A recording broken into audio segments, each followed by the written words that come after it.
camarade peu d'Afrique. Ah non, non, non. Aujourd'hui, au nom de Dieu, je dis, cher camarade, Draman ne va pas dormir aujourd'hui. Cette nuit là, aujourd'hui là, il ne va pas dormir. C'est-à-dire que diarrhée qu'il a pris à là où il va dire. Selon bien me dit, il rentre en Côte d'Ivoire. Il dit, il veut faire à son exil, il rentre en Côte d'Ivoire, il va affronter Draman. Non, à là où je parle là, ben, Draman, diarrhée qu'il a pris dans son ventre. Pour sur lui-même. Frère, Trogon me dit, il rentre en Côte d'Ivoire, il met fin à son exil, parce qu'il est fatigué. Draman le poursuit, il passe ici, Draman est là. Il passe là-bas, Draman est là. Il va ici, Draman est dans ses pattes. Frère, il dit, lui, rentre en Côte d'Ivoire. Il dit, rentre. C'est-à-dire qu'il dit, non, comment on peut d'Afrique, écoutez cette vidéo, et puis bah, on va décortiquer. On est parti. Mes chers compatriotes, me voici donc devant vous grâce à la magie de la technologie. D'accord, ça c'est vrai. Rassurez-vous, je me porte très bien. Vous l'avez appris. Monsieur Ouattara a tenté de m'arrêter à l'aéroport d'Istanbul et de m'extrader par la procédure d'urgence en Côte d'Ivoire le 3 novembre dernier. Ceci n'est pas discutable. Depuis ces 5 longues années, son obsession forcenée à me mettre aux arrêts ne s'est jamais flétrie. Alors. Puis, elle s'est aggravée. Après m'avoir fait condamner par une justice émasculée aux ordres, successivement à 20 ans et à perpétuité, il a entrepris de déclencher contre moi une féroce chasse internationale à l'homme en dépit des décisions de la Cour africaine des droits de l'homme et des peuples qui a annulé toutes les poursuites contre ma personne parce que, vous le savez bien, elles étaient politiquement motivées. Exactement. Sachez-le, dans cette affaire, il ne s'est jamais agi de justice, mais plutôt de perfidie. Allah. En effet, déjà dans le courant de l'année 2020, précisément au mois de novembre, il a exigé de la France où je résidais mon arrestation et mon extradition. Paris, comme vous le savez, a décidé de m'interdire son territoire. Macron. Du 14 au 18 février 2022, Alassane Ouattara a effectué une visite officielle en Belgique avec, parmi ses priorités, l'obtention de mon arrestation.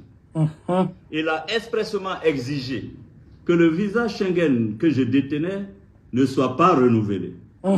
Il a insisté auprès du gouvernement belge pour que ce pays ne me délivre aucun document administratif qui m'aurait permis d'y résider légalement.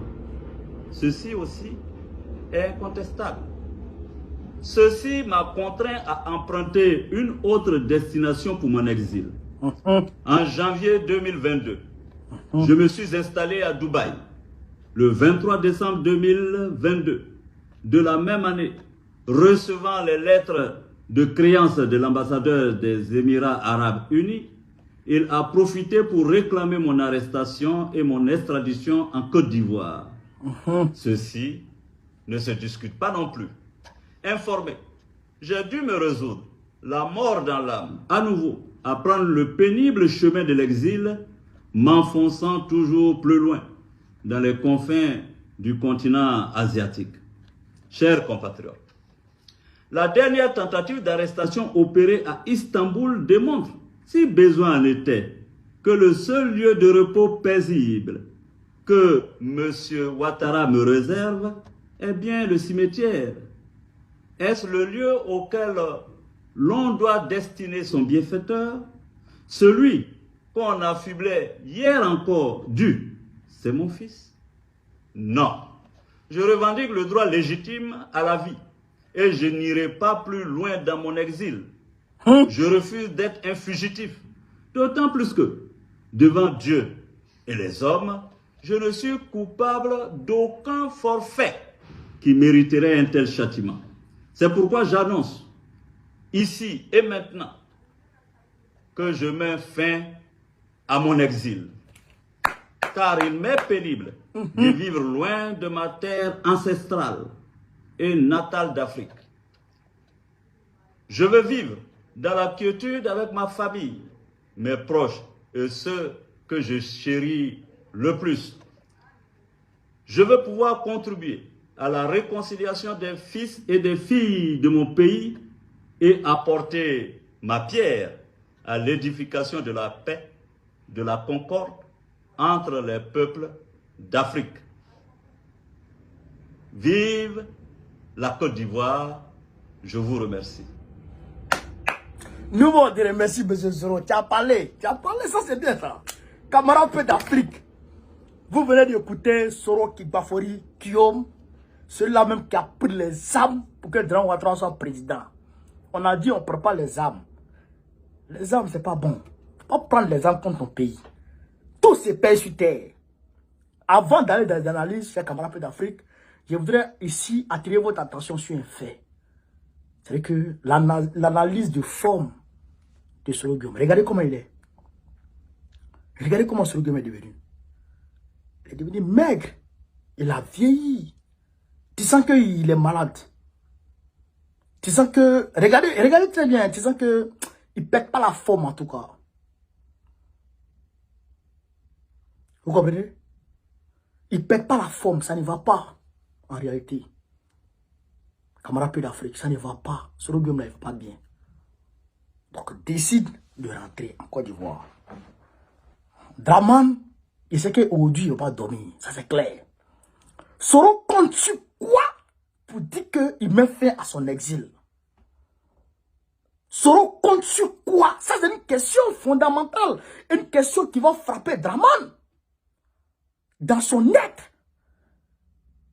Frère, même ses gardes du corps, ses cuisiniers, c'est-à-dire que son personnel de maison, Dran Ouattara va se méfier d'eux aujourd'hui.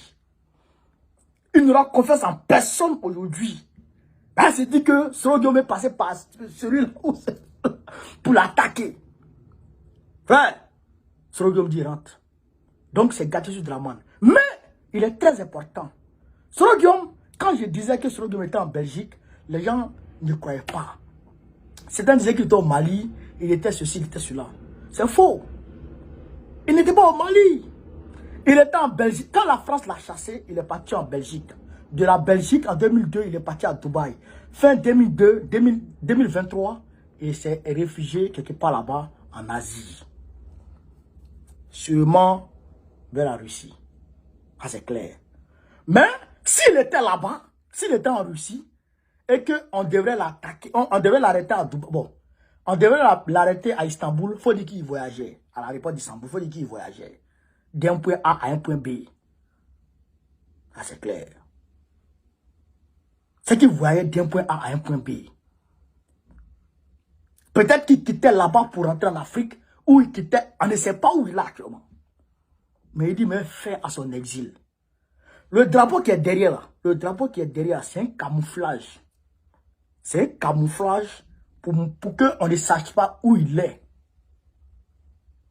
Pour qu'on ne sache pas où il est réellement. Vous comprenez? C'est pour camoufler tout là. C'est que tout, on va dire, tout le cadre qui est derrière lui, pour tout camoufler. C'est pourquoi on a mis ce drapeau là. Frère, l'heure est grave. La Côte d'Ivoire, ça va chauffer. Ça va beaucoup chauffer. Mais, il faut dire aussi que Soro Guillaume, il a parlé, mais moi je préfère. Parce qu'on n'est pas obligé d'être en Côte d'Ivoire pour lutter. Ça, je lui parle en tant qu'un frère.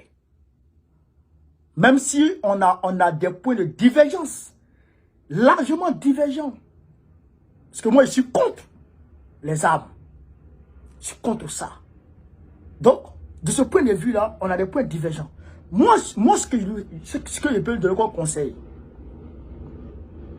il ne faut pas aller